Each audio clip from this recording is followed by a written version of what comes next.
আসসালামু আলাইকুম। অনলাইন ক্লাসে সবাইকে আবারও স্বাগতম।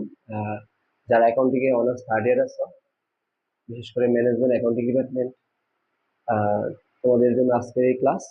পাশাপাশি যারা এমবি আছো অ্যাকাউন্টিং এ, তোমাদের এই সাবজেক্ট আছে। তারপরে যারা প্রি মাস্টার্সে আছো ম্যানেজমেন্ট অ্যাকাউন্টিং, তোমাদের জন্য এই ক্লাসটা আছে গুরুত্বপূর্ণ। অর্থাৎ আমি আজকে ক্লাস করব ম্যানেজমেন্ট অ্যাকাউন্টিং। এটা অনার্স থার্ড ইয়ারে ম্যানেজমেন্ট অ্যাকাউন্টিং ডিপার্টমেন্টের পাশাপাশি মাস্টার্স এমবিএ যারা আছে সবারই আছে। তো এই কারণে আজকে ক্লাসটা খুবই গুরুত্বপূর্ণ। সবাই ইনশাআল্লাহ মনোযোগ সহকারে আমার ক্লাস দেখবা। আমি আজকে এটার একটা চ্যাপ্টার নিয়ে আলোচনা করব। ওই চ্যাপ্টারটার নাম হচ্ছে absorption costing and variable costing. Absorption costing and variable costing মানে এই চ্যাপ্টারটা খুবই ইম্পর্টেন্ট, অনেক গুরুত্বপূর্ণ চ্যাপ্টার। এই চ্যাপ্টার থেকে সবসময় পরীক্ষায় এক্সাম পরীক্ষায় অনেক অঙ্ক আসে, সবসময় আসে। তো দেখা যায় সঠিক নিয়মের অনেক জানা না দেখেও পরীক্ষা অঙ্ক দিতে পারে না, ভালোভাবে দিতে পারে না। তো আমি আমার মতো করে আমি সুন্দর করে নিয়মগুলি সাজাবো এবং দেখাবো। তো যাক, আমরা একটু আলোচনা করি যে সফটওয়্যারে আসলে কি কি করতে হবে, কি কি আছে। তো অ্যাবজর্পশন ভেরিয়েবল কস্টিং, আসলে সফটওয়্যারের নামই কিন্তু অ্যাবজর্পশন কস্টিং ভেরিয়েবল কস্টিং। তো এখানে দেখা যায় আমরা এখান থেকে বুঝতেছি যে সফটওয়্যারে আমাদের দুইটা পদ্ধতি, একটা হচ্ছে অ্যাবজর্পশন কস্টিং, একটা হচ্ছে ভেরিয়েবল কস্টিং।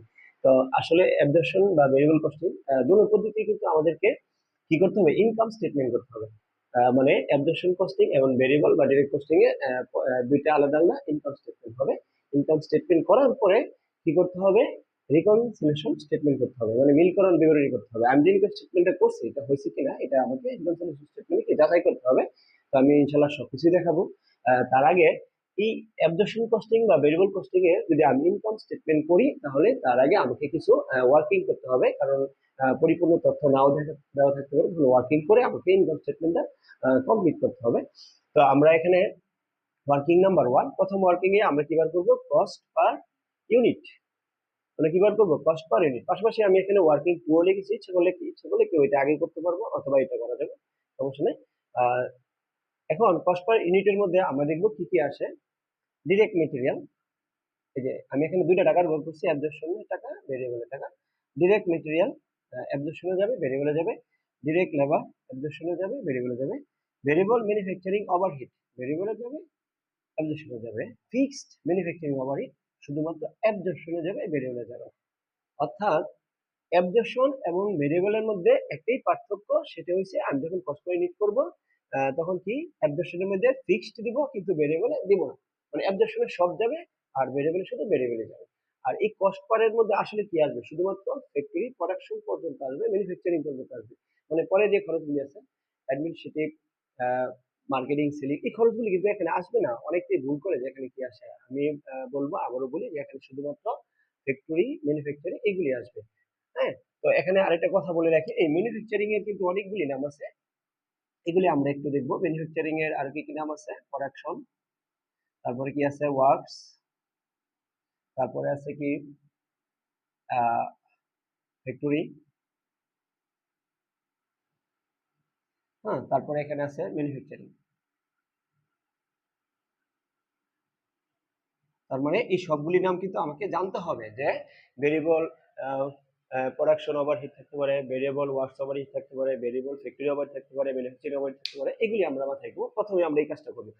তারপরে আমি দেখবো যে এখান থেকে আমি এখানে আরো তিনটা ওয়ার্কিং লিখছি, তবে সবগুলি ওয়ার্কিং দরকার না হতে পারে। অনেক সময় এগুলি প্রয়োজন হতে পারে, আবার নাও প্রয়োজন হতে পারে। সবগুলি থাকবে না, যে কোনো একটা মিসিং থাকতে পারে। যদি কোনো কারণে ক্লোজিং ইনভেন্টরি না থাকে, মানে কি সমাপনী মজুদ যদি না থাকে, তাহলে আমরা কিভাবে করবো, ক্যালকুলেশন অফ ক্লোজিং ইনভেন্টরি। তখন আমরা এই সূত্রটা প্রয়োগ করবো, opening plus production minus sales. মানে ওপেনিং এর সাথে যদি আমি প্রোডাকশন যোগ করি এবং সেলস যদি আমি বিয়োগ করে দিই, তাহলে কিন্তু আমার কি হবে, এই ক্লোজিং ইনভেন্টরিটা বের হয়ে যাবে। তারপরে ক্যালকুলেশন অফ প্রোডাকশন ইউনিট, যদি প্রোডাকশন না থাকে আমি কি করব, sales plus closing minus opening. যদি আমি সেলস এর সাথে ক্লোজিং যোগ করি এবং ওপেনিং বিয়োগ করি, তাহলে কিন্তু আমার কি প্রোডাকশন ইউনিট বের হবে।